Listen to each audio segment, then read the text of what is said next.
অভিষেক ব্যানার্জি এখনো press conference করছে, এখনো মুখ তুলে প্রেসের সামনে চলে আসছে, কিভাবে কোন লজ্জার ভিত্তিতে আমি জানি না। এখনো দোষারোপ কালচার, কোনো কিছু এটা বলছে না যে এই কাজগুলো আমরা করিনি বা এই সব কারণের জন্য মানুষ সেই দিক দিয়ে তিতিবিরক্ত হয়ে গেছে আর তাই আমরা ছেড়ে দিয়েছি, আমরা সেটা মেনে নেব, এই জিনিসটা বলছে না। এখনো সেই দোষারোপ কালচার চলছে, এখনো এই ভিডিও দেখিয়ে দিক আমি মেনে নেব, প্রমাণ দিয়ে দিক আমি মেনে নেব, এখনো ওকে মানাতে হবে। ভোটিংয়ে যদি গন্ডগোলই হতো, কোনো একটা জায়গা থেকে তো মানুষের থেকেই সেই রিয়াক্টটা আসতো, কোনো জায়গায় তো সেই রিয়াক্ট পাওয়া যাচ্ছে না। তুমি যে বলছো কমসে কম 100 সিটে ঘোটালা করেছে, 100 সিট তো কম না, 100 সিটের মানুষের সংখ্যা অনেক।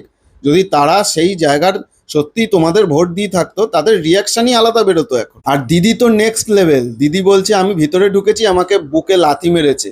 উনি আর্মির লাথি খেয়েছে কোনোদিন? একজন ওনাকে নমস্কার করতে এসছে, ওনার বুকের কলিজা ভয়ে বেরিয়ে গেছিল, সেখানে আর্মির লাথি খেয়ে শটান দাঁড়িয়ে উনি প্রেস কনফারেন্স করছে, তাই না? সেটা হলে না স্ট্রেচারে করে নিয়ে যেতে হতো ততক্ষণে হসপিটালে। তোমরা শুধু কলকাতায় একটু কাজ দেখিয়ে তোমরা ভাবছো সারা বাংলায় তোমাদের মানে একদম দবদবা হয়ে গেছে, বাংলার মানুষকে শুধু ভাতা দিয়ে দিয়েছো আর তাদেরকে কাজ বলতে সেই সব গ্রামে কিচ্ছু করনি।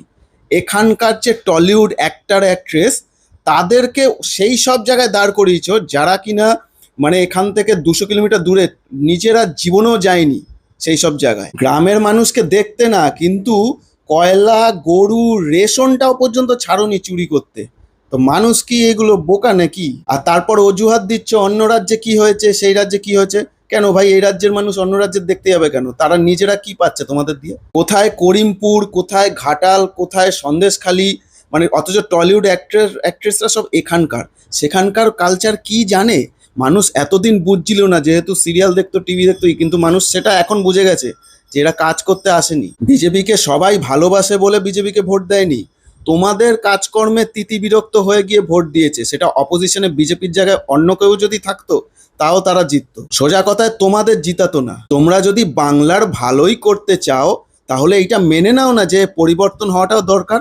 তোমরাও একটু রেস্ট নাও, নিজেদের টিমটাকে ভালো করে ঘষা মাজা করো, দলটাকে তো ক্রিমিনালে ভরিয়ে রেখেছো, সেই সবগুলোকে সাফ করো, তারপর ফিরে আসো। বাংলা যদি এতই ভালো চাও, তোমাদের জাহাঙ্গীর, শাহজাহান খুব বাংলার ভালো চায়, তাই জন্য মানুষ মারতেও রাজি, এতই ভালো চায় বাংলার, অথচ বাংলার মানুষকেই মারতে রাজি। তাই এইসব নখরা বন্ধ করে ভালো মানুষের মতন মেনে নাও, তাতে রেসপেক্টটা হয়তো থাকবে।